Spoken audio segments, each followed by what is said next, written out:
Now we have Taslima ji here today, and I would request her to spend a couple of minutes talking about her memories growing up in East Pakistan, and of course her thoughts on Pakistan as well. 1971 war, at that time I was 9 years old. I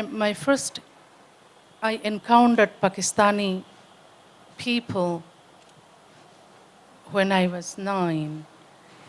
Pakistani army entered our house.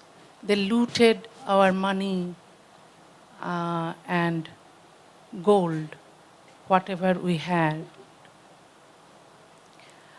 You know, they tied my father to a coconut tree in a courtyard, and they tortured my father with their bayonets.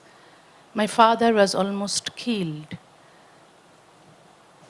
My mother was reading the Quran, and when she heard that Pakistani army entered our house, she ran.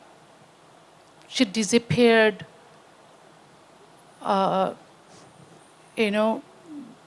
to an abandoned house next door. And my grandmother also.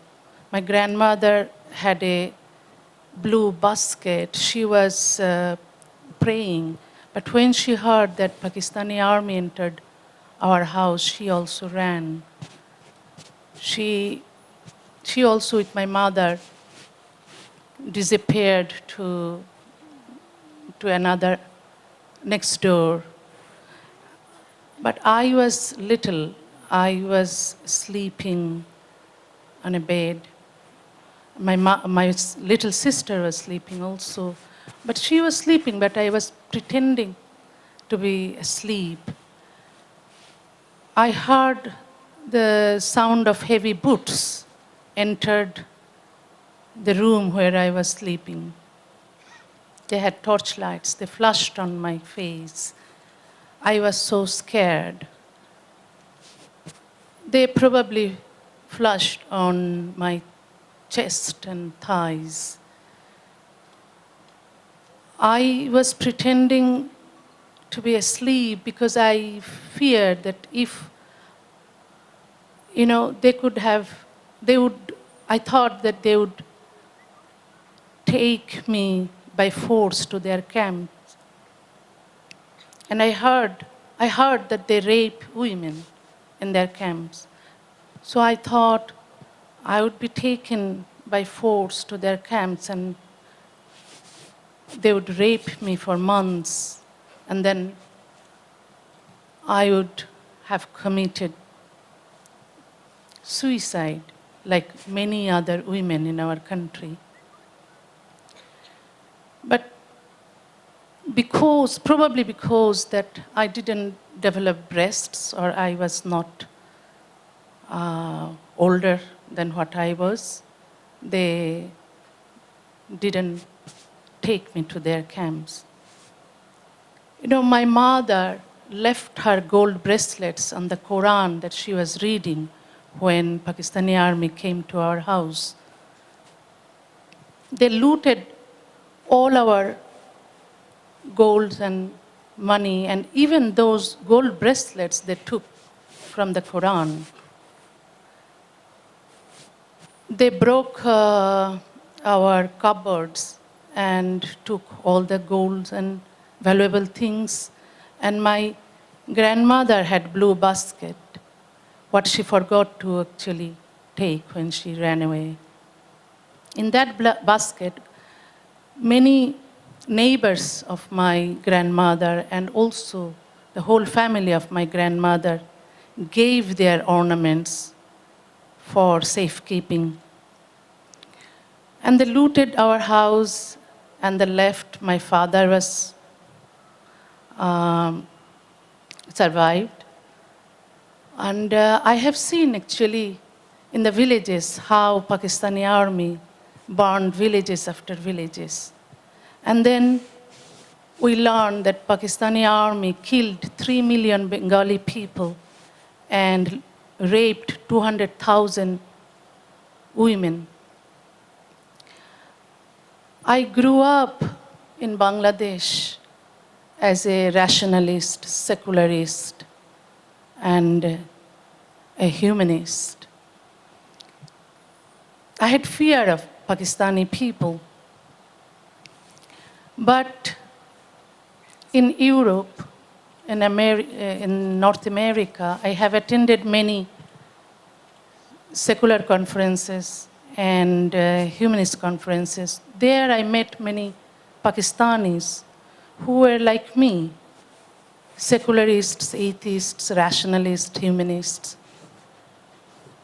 So they are trying hard to make their country a better place. But you know, if you create a country on the basis of religion, that country most likely would become a fundamentalist country. In Pakistan, I know that women do not have human rights, and people do not have much freedom of expression.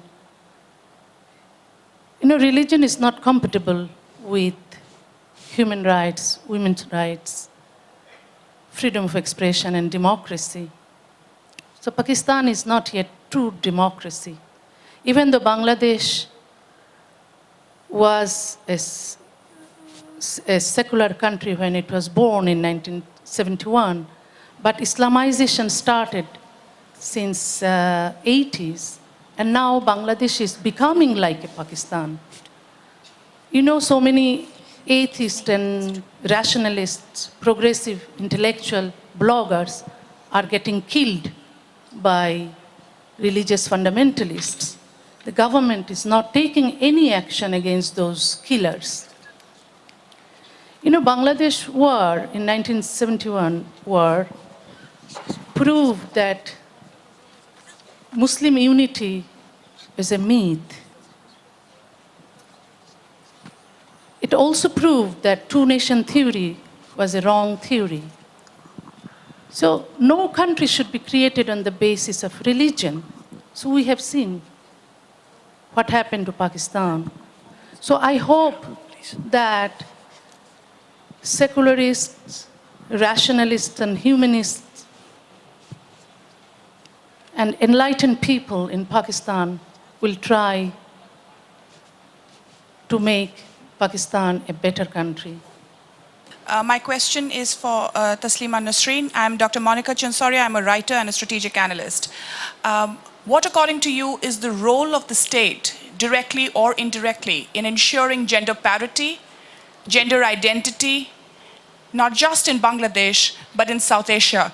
And according to you, is there a model country which reflects on how gender parity and gender equality needs to be ensured, not just by the civil society, but by the state at large? Thank you.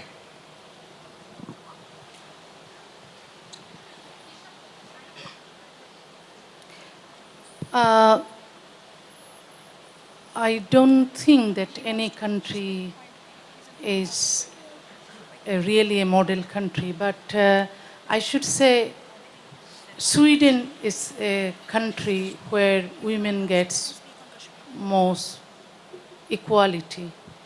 So in our South Asia, you know, India, Bangladesh, Pakistan, and other countries have laws based on religion. If you have laws based on religion, then women would not have equality. So even though in India, for Hindus, you know, they have Hindu Act, which was created in 1956, women get equality.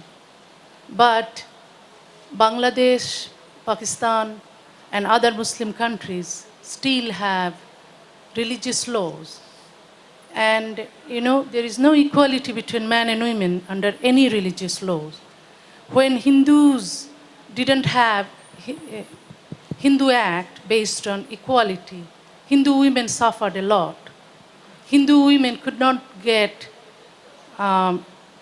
father's property equality to their brothers, equally with their brothers. And also, and there is no equality in marriage, divorce, and child custody. Hindu women didn't have any rights to divorce their husband.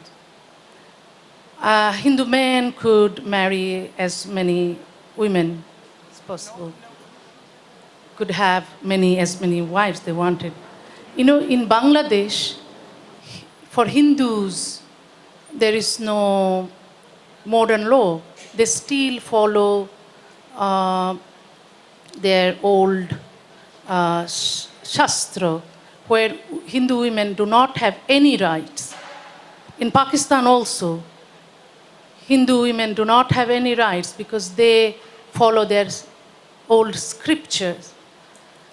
And in India, Muslim women do not have any rights because Muslims are having Quranic law, Sharia law, which discriminates against women.